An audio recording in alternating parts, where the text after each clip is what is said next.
បាទប្រិយមិត្តពុកម៉ែបងប្អូនកូនក្មួយទាំងអស់លើបណ្ដាញសង្គមជាទីមេត្រីដូចដែលខ្ញុំបាទបានឧទ្ទិសនាមនៅក្នុងវីដេអូកន្លងហើយ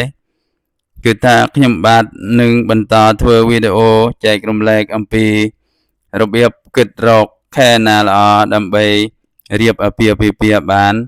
និងធ្វើមង្គលផ្សេងបានដូច្នេះថ្ងៃនេះខ្ញុំបាទវិលត្រឡប់មកជួបជាមួយនឹងប្រិយមិត្តពុកម៉ែបងប្អូនមួយលើកទៀតដើម្បីនឹងចែករំលែកអំពីវិធីសាស្ត្ររកខែណាល្អដើម្បីរៀបអាពាហ៍ពិពាហ៍និងធ្វើមង្គលផ្សេងបានទៅតាមក្បួនមហាសង្ក្រាន្តខ្មែរបុរាណបាទដូច្នេះតាមក្បួនបុរាណលោកថាកាលណាបើមានមនុស្សមកសុំរឹករៀបអាពាហ៍ពិពាហ៍ឬធ្វើមង្គលផ្សេងនោះលោកឲ្យយកអាយុរបស់ស្មីខ្លួនបូកនឹងខែដែលប្រាថ្នានឹងធ្វើការនោះរួចចែកឲ្យ7ពេលដែលបានលទ្ធផលចោលរួចមើលទៅតាមលេខសេសដែលក្បួនមានដូចតទៅនេះបាទប្រសិនបើបានសេស1សេស3សេស5ឬសេស6នោះទំនេរតែថាល្អណាស់គួររៀបអាពាហ៍ពិពាហ៍ឬធ្វើមង្គលផ្សេងនៅក្នុងខែនោះចោះប៉ុន្តែប្រសិនបើបានសេស2សេស4ឬសេស0វិញទំនេរតែថាមិនល្អទេហាមធ្វើការនិងមង្គលផ្សេងនៅក្នុងខែនោះគួរលើកពេលជ្រើសយកខែផ្សេងវិញបាទហើយជាបន្តទៅទៀតនេះខ្ញុំបាទសូមលើកយកឧទាហរណ៍មនុស្សពីរនាក់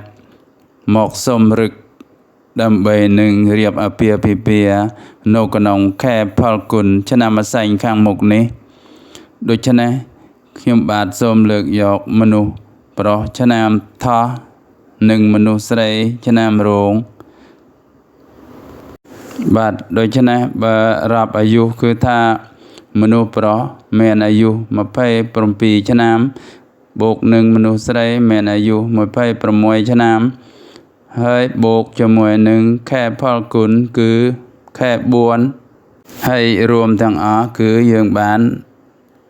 57រួចយើងយកមកចែកឲ្យ7វិញបាទឥឡូវនេះយើងយក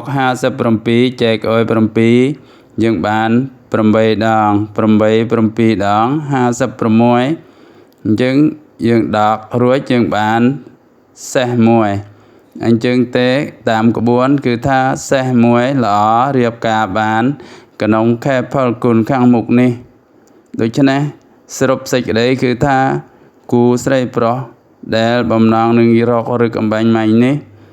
គឺរៀបការបានល្អនៅក្នុងខែផលគុណខាងមុខនេះបាទដូច្នេះការចែករំលែកអំពីវិធីសាស្ត្ររកខែល្អដើម្បីរៀបអាពាហ៍ពិពាហ៍និង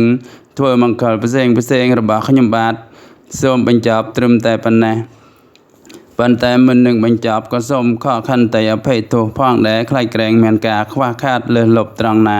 ក៏សូមមេត្តាខកខន្តីអភ័យទោសឲ្យខ្ញុំបាទផងហើយប្រិយមិត្តពុកម៉ែបងប្អូនទាំងអស់កុំភ្លេចចុច like ចុច share និងចុច subscribe ម្នាក់មួយផងដើម្បីគាំទ្រក្បួនខ្មែរបុរាណរបស់យើងសូមអរគុណសូមជម្រាបលា